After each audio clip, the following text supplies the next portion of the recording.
A woman tweets, quote, "Are there any city volunteers to dig someone out? I'm going to have medical procedure done." Booker tweets back, "I will dig you out. Where are you?" A short time later, the mayor tweets her, "I just dug out your car. All the best." She writes back, "I made it home. Thank you for your help getting me dug out. I can now recuperate. You are the best." Joining me now to mix it up is David Sirota from the Center for American Progress and radio talk show host Martha Zoller. David, let me start with you. If you compare the Bloomberg kind of complacency, some in New York are saying, with Cory Booker's hands-on, Twitter-fed response, it's kind of a striking contrast. What do you make of it? Well, I think a lot of people learned a lot of lessons actually from where I'm coming to you from right now here in Denver. In Denver, we've had a series of mayors who've gotten into trouble when snow has come.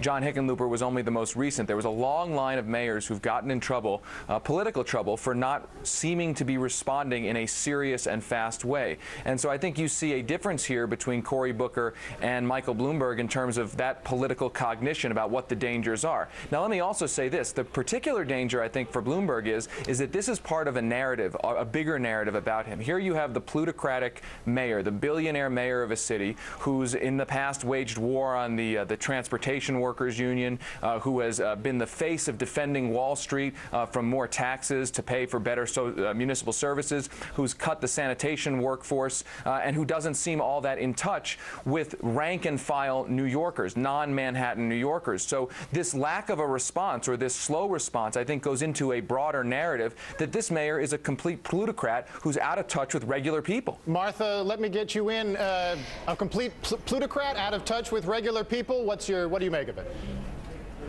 Well, I think this is his heck of a job brownie moment, where he in the beginning said, "Oh, we're doing well, it's okay," and then 2 days later he didn't do that. I think that it will kill any idea of Michael Bloomberg as an independent run for president. And I think that what he did is he didn't really communicate with people. Sure, this may be a difficult snowstorm, but I think it snows just about every year in New York, and I think they ought to be ready for it. And even though the economy has the staff down and that sort of thing, you have to have a plan for this kind of thing. And he didn't have it, and he didn't communicate it well. So I'd have to agree that he was a little out of touch on this. David, you know, what Martha said strikes a chord. I don't know if he's finished in terms of trying to do something for 2012, but a big part of Bloomberg's brand has been competence. You know, he's built and run a huge business. He's someone who can make their trains run on time, and it's surprising how often in the past, Mayor John Lindsay, this was back in the 60s, politicians can really slip up when you end up in a situation like this. Where do you think this leaves his presidential hopes, if he is in fact exploring that, David? I think you're right on. I think it's a question of management, a question of competence. You can't run as the manager-in-chief or the potential CEO-in-chief and mismanage something as predictable as snow. But I also think there's a bigger story here, Matt, if I can just add this. You know, this is partially a cautionary tale. This is a mix of a question of global climate change, how much more intense weather is going to be. When you mix that with an anti-tax ideology, cut the budgets. David, I got to tell you, when you start linking this to global warming and global change and climate change, not this specific storm. Not this specific storm. What I'm saying is that we are headed into a situation where global climate change is going to intensify the weather, and that is mixed with a municipal political culture, especially in New York, to cut the budget, a larger anti-tax ideology to cut the budget. You mix those two things, and New York becomes a picture potentially of what we're facing unless we start better investing in infrastructure and start taking global climate change seriously. Martha, let me give you a brief word on this. We got a lot of ground to cover, but this is a little bit of mission creep, I think, on the global climate change folks. No, I think that, look, these are storms that happen, and I love it when the weather forecasters say, oh, this is the worst storm in 70 years. Well, that means in 70 years ago there was a storm just like this one. These are cycles that run, and yes, we've got to get it in place, but I don't think we can link this and Bloomberg to global climate change. A quick note, we will be talking to America's newest superhero, Newark Mayor Cory Booker, right here on the DR Show tomorrow, and find out his secret to sleepless shoveling. That'll be at 4 p.m. Eastern Time. time. Next topic, is President Obama gaining momentum? A new poll shows 78% of Democrats want the president renominated for a second term. Now, that may not sound like a surprise, but it's far and away the most support he's had in his party since before the midterm elections. This comes on the heels of a lame duck session full of legislative success, including the 9/11 bill, the START treaty, and the repeal of Don't Ask, Don't Tell. So is Obama on the upswing, or was this just a final blip before next year's Capitol gridlock drags him down? David, let me start with you on this. From the progressive point of view, it does seem like folks are giving Obama a little bump in this period. What's your view in terms of where the base of the party views him as we head into 2011?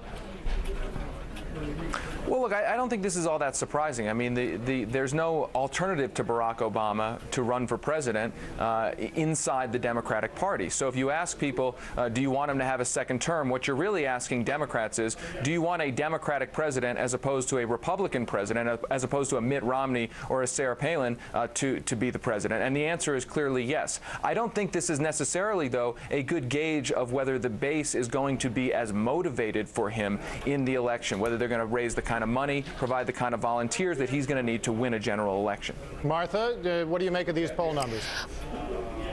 Well, look, it is Barack Obama's to lose. Generally, incumbents win, so it's his decision. But several things have to come into play. What will the unemployment rate be? That's going to be a big question. Who will the Republican nominee be? Will he draw a primary opponent? Because if he does that, that's a death knell. I mean, no president, Democrat or Republican, has been able to survive that, a sitting president. So we've got a lot of factors there. But I got to tell you, he had a good December, a much better December than anybody thought he would have. So he's getting a little bit of a bump. And yet, David, just on this briefly, there is a sense, I think, among progressives still that as you look to 2011, even if there's nowhere to go but Barack Obama, there's a whole unfinished agenda and a set of disappointments that Obama's left folks with. What are you going to be looking for in the opening months of 2011? Well, we're going to see if Barack Obama internalizes the Republican agenda and starts triangulating even more on issues like everything from immigration to trade. Is he going to push a new North American free trade agreement style agreement with South Korea, for instance? Look, I want to go back to the idea that this is about base motivation. I think the base is going to vote for Barack Obama as the Democratic nominee, but he needs more than just the base's votes. He needs the base to be motivated to knock on doors, to raise money, and that's what's really in question here. Finally, well, let's move on. We have the world's smallest violin playing for our poor friends on Wall Street. Politico asking a dozen banksters to reveal how they really feel about the Obama White House. One complains that the president, quote, whipped everyone into a frenzy against us. Another says it's a bunch of academic lefties down there in Washington. What a slur. Yet another says, quote, it's very personal. He raised money from us, then he started calling us bad people, so forgive us for not wanting to buy him a drink after getting punched in the eye.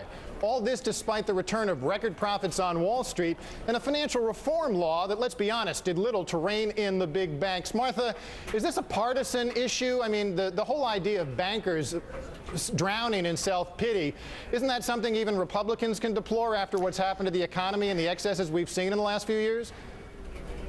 Oh, absolutely. I mean, what's happened is by the government getting as involved as they have, and the dust hasn't even settled from all of this, it's really made it more advantageous for these bankers to keep doing business with the government and treasury bonds and those kinds of things that are guaranteed than it is to get back out there and roll their sleeves up, as your previous guest, Governor Rendell, said about taking risks and taking American risks out there. So these banks are making record profits, which I'm not opposed to profits. I'm a capitalist. I'm a free market person. But when they're making profits by not investing, that's a real problem. And so, no, I don't have any sympathy. Well, David, let me get you and I can probably tag team on this, David, because, you know, when you look at how the federal government essentially bailed out the net worth of most of Wall Street, and not a single person has been indicted or gone to jail. You know, when we had the SNL scandal 20 years ago, there were thousands of prosecutions, lots of people serving real time, and that was a fraction of the magnitude of the impact on the economy in terms of what happened on Wall Street, where most of these folks retired as rich men, even after gutting their institutions and tanking the economy. I probably put words in your mouth, David, but what do you make of the pity party? Well, look, in some ways it's brilliant politics of greed, right? The banks have been given everything by the government and by the administration. The administration watered down the Wall Street so-called reform bill, the bailouts. I could go on and on and on.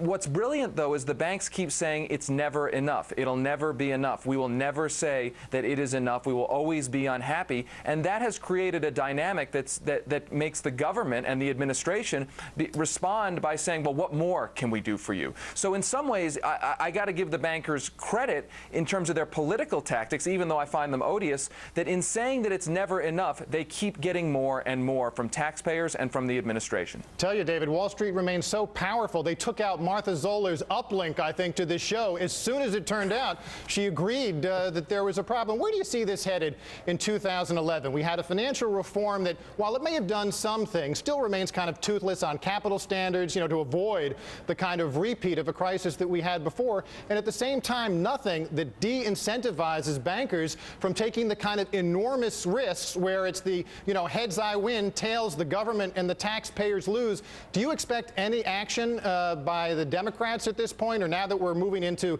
divided power over the next 2 years, this issue is over with for a while? Well, call me a crazy optimist, but I think one of the best political dynamics that can come out of this divided congressional situation is that Democrats may be more emboldened to try to put the Republicans on the spot. Look, the Republicans ran around the country saying that they're not the party of Wall Street, they're not for bailouts, they're not for giving away the store to the banks. So as legislation moves through this next Congress, you may see Democrats in the Senate, Democrats in the minority in the House, try to put the Republicans on the spot and say, all right, we're going to put forward a series of pieces of legislation dealing with the banks that, hey, you rhetorically on the campaign trail said you supported. So maybe I'm a crazy optimist, but I think that could come to play in a divided Congress. It's a good point, David. We can hope, and got to remember, when we're not anti-capitalist or anti-business when we're talking about holding the banks to account. That's the way a market system works. Thank you, David Sirota, and thanks to the dear departed Martha Zoller, who we lost a moment ago. Up next, ooh, baby, you're so strong, so handsome. A look at why GOP presidential hopefuls are telling us how exceptional America is and how they hope to stroke our egos all the way back to the White House.